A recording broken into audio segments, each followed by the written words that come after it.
I think everything happens for a reason. I don't think that there's any coincidences in life. And so I talk a lot about my dad and what he meant to me and the foundation that I was given. And it's so funny because as you have kids, you start remembering more and more of the things that you did when you were your kid's age. So for instance, as our kids are growing up and we're starting to experience things like going to Kings Island, which is amusement park up in Cincinnati, I start remembering when, we would go there and I would ride on my dad's shoulders and we would ride the racers. And growing up through life, that was kind of my normal. That's what I knew. And you don't realize that a lot of people don't have that type of security with someone putting their arm around them and letting them know that life is going to be okay, and that they have them and they have their back and they're going to, support them in whatever they do. And so 7 years ago when I got married, I remember him getting confused or discombobulated a little bit at my wedding, not having directions there. And my dad was always the most supportive. Don't worry about me, Undy.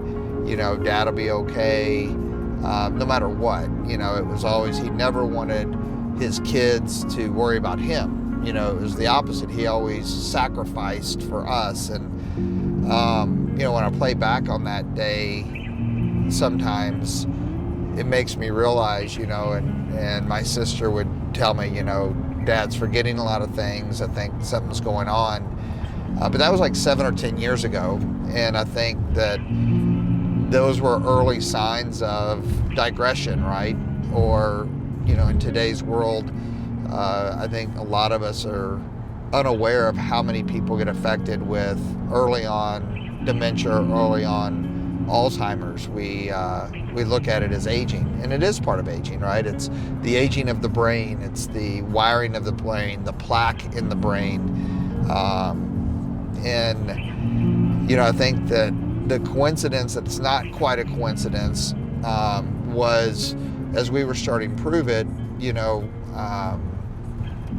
my dad was at a baseline, and we would see him and spend time with him for dinner, or we'd spend time with him, on kids' birthdays, all of the holidays. And the parallel really from a timing perspective is we started learning more about ketones and the ketogenic diet, and then how exogenous ketones can affect the brain and using it as an energy source. And I don't think it was by coincidence that this fell in our hands. And I'll never forget walking through an event, the Metabolics Therapeutics Conference, where I met Dr. Mary Newport, and she was describing the story of her learning and diving into the study of ketones because her husband got diagnosed with Alzheimer's, and she said she was willing to do whatever. She became passionate because of the love that she had for her husband to try to buy more quality time.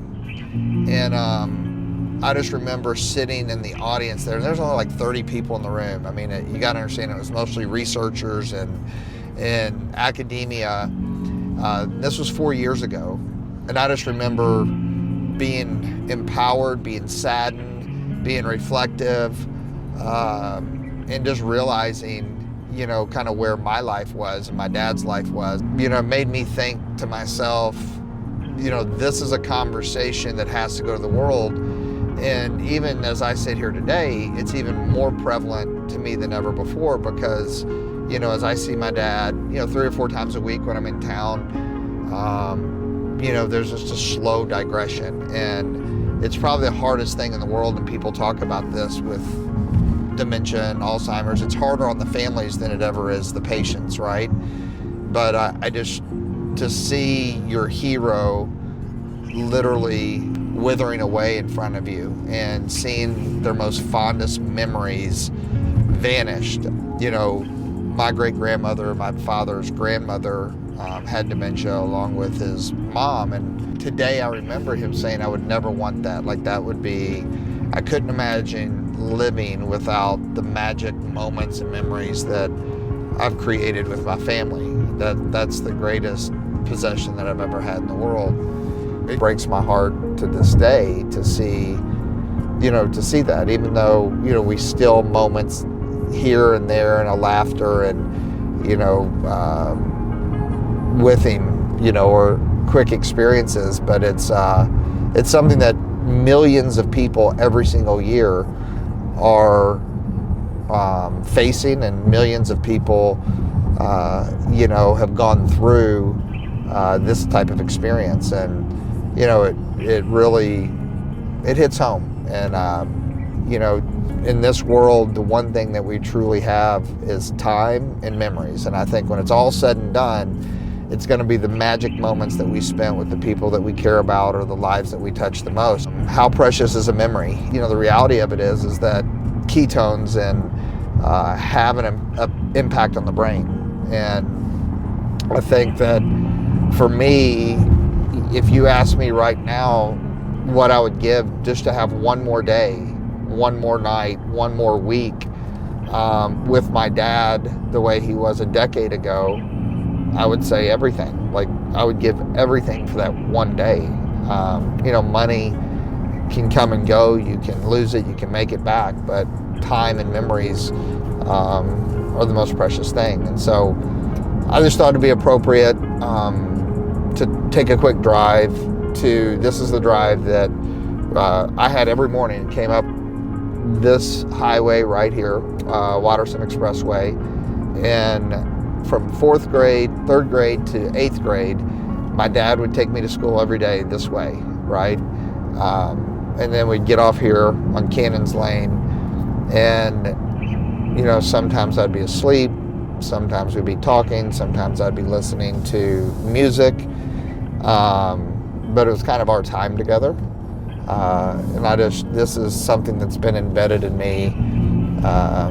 Every time I pass this, I remember those times, and I talk a lot about my dad, and something that it's okay to take things for granted. I think sometimes people beat themselves up. You kind of grow where you're planted, but I think that sometimes we don't realize the blessings that we have in our lives until we can have a contrasting view of it.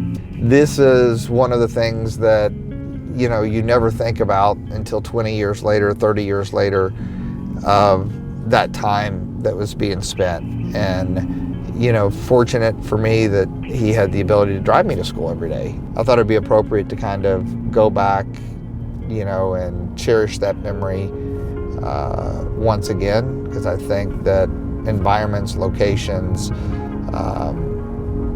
have anchors to all of us. And so we are driving to the exact place that he would drop me off for school every day. And so this was where we would come. But when he'd drive me to school, there was an embedding that took place, because every time he dropped me off for school, he'd tell me he loved me, right? All right, love you, Tiger. He called me Tiger. And then when he dropped me off, he would always say, all right, Tiger, go get him. Be positive and confident in all you do, okay? Have a great day.